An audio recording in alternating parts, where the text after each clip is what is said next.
Just when it felt like nothing could possibly get worse, her world was plunged into even greater chaos. Heavily pregnant and without a job to support herself, she turned to the only place she could: social welfare. And soon the police were onto her. The personal nightmare and accusations plagued her from the moment she woke to the second she was able to fall asleep, if she slept at all.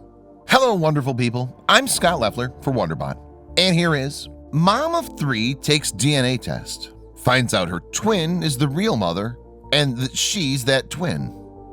Before we begin, make sure to smash that like button, subscribe to our channel, and click the notification bell for more amazing videos.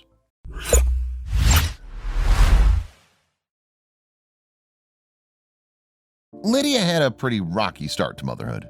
She discovered she was pregnant with her first child at 21. However, she and the father had split up before either of them knew of the little life that they'd created growing inside her. Even though the couple had gone separate ways, they had a second baby almost a year later, and life became fraught with unthinkable difficulties. In the constant on-again, off-again rhythm of Lydia and Jamie's relationship, she once again found herself alone, and now she had 2 small mouths to feed and support, not just herself. Without a job or any way to support her small family, she needed help and she just couldn't cope with the baby's needs. Lydia made the difficult decision. She had no other choice. Lydia applied for welfare benefits when she realized she was in over her head. She would need to get DNA tests to prove that Jamie was the father, as was required by the state prosecutor's office. As a matter of course, Lydia was also DNA tested. She went home and waited for much-needed financial relief from the state. But that was far from what she would get.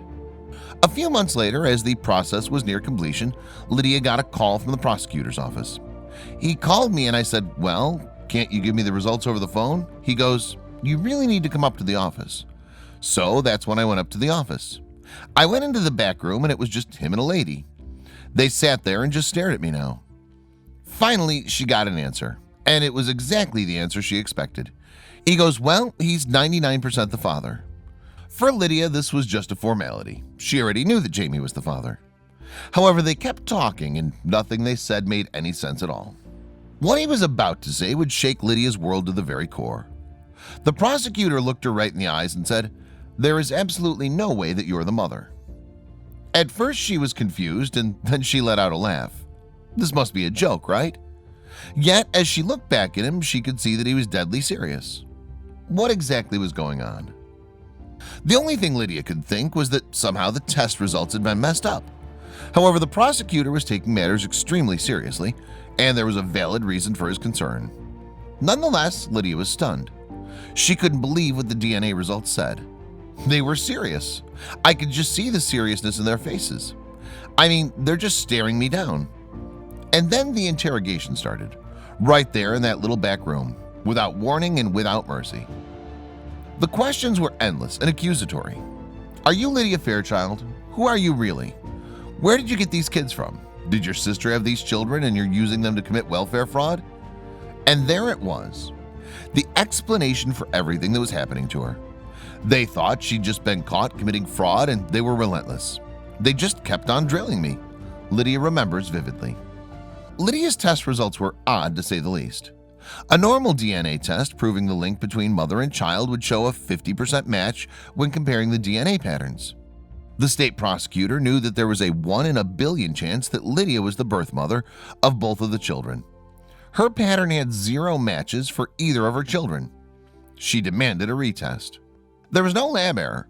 The family was tested 3 separate times, and each time the test came back, it clearly showed that Lydia was not the boy's mother, and Jamie was the father of both. In complete hysterics, Lydia called the only person she could, her mother. Lydia called me up and she was hysterically crying. When she said that she got the test back and it said that she wasn't the mother, I just started laughing. I couldn't understand why she was crying, and I said, "That's so stupid, they've got to do it again." And she said, "Mom, they've done it 3 times and it's not working." The future of Lydia's family would not have gone further than this. She would have been imprisoned if not for one woman half a thousand miles away named Karen Keegan. Karen discovered an extremely rare genetic disorder when she was diagnosed with an illness that required her to receive a new kidney. Obviously, the first people that were tested were her 3 children, already grown up, and her biological sons. None of her sons matched her DNA. Karen would become the only beacon of hope in Lydia's world, and she didn't even know that she existed. Karen was working closely with a team of scientific investigators, and she was extremely interested in the research for numerous reasons. From my point of view, it had an awful lot to do with the way the justice system is moving in our country and the fact that DNA is becoming such an important part of the legal aspects. Despite her willingness to be a guinea pig, no one knew exactly what to research until a remark pointed them in the right direction. The lead that set them on the right course came in the form of a comment from a colleague tucked away in a letter. It noted that it was very rare and that only 40 cases were said to have been known worldwide. But perhaps it was the answer they were looking for. Was there a possibility that Karen was a chimera? Chimerism is an extremely rare condition where people have not just one but two DNA profiles. And it was clearly stated that this is a very rare event, and to have someone look externally normal and able to have children made it a very rare consideration. And it was even a lower likelihood that they picked up on it and decided to embark on additional testing to establish whether or not Karen was a chimera.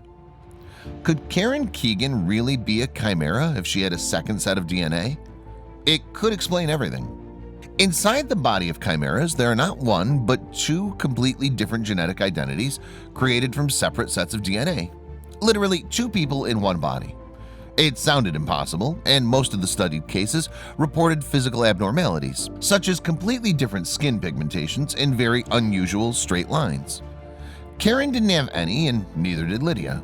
Lydia was facing the full brunt of the law, being summoned to court to prove her relation to her two young children when she found that she was pregnant, and again, Jamie was the father. It was too much to bear, and she felt alone and had no idea what to do. No one would believe her. She called every lawyer she could, but not one of them would take her case.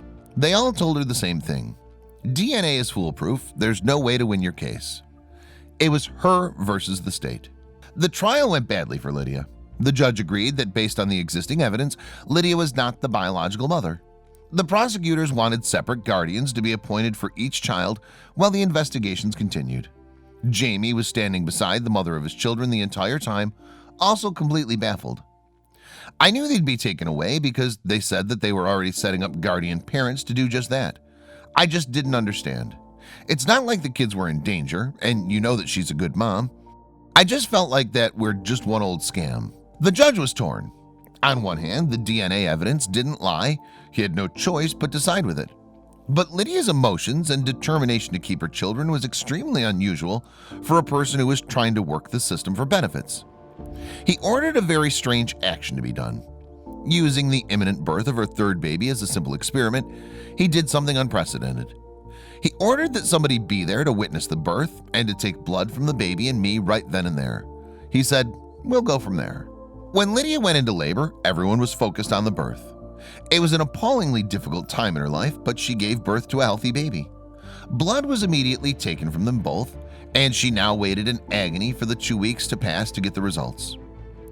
I'll always remember day by day what I went through those 2 years. It will never leave me. It's like a nightmare. After giving birth, you bring your newborn home, you're just happy.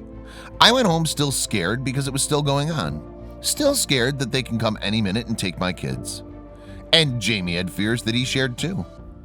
I wondered what the courts would do if he was hers. Then the courts would assume we were lying about the whole thing. So it was kind of like, okay, let's hope these tests come back negative.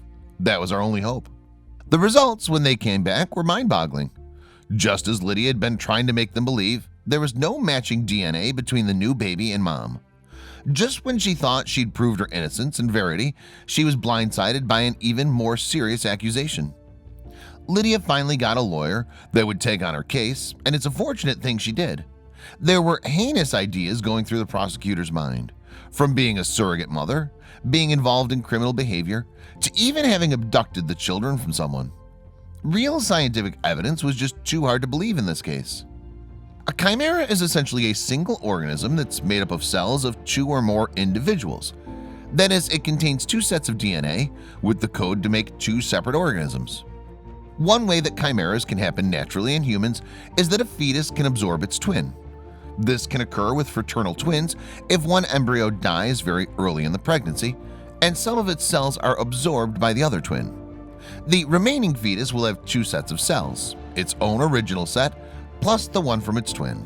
Amazingly, Karen was finally declared a chimera during this time, and it opened the door for testing to be carried out on Lydia. Everything she'd gone through finally had a scientific name to explain it. The judge, after a multitude of new tests, has proclaimed that Lydia is the mother of all 3 of her children, just like she'd been saying all along.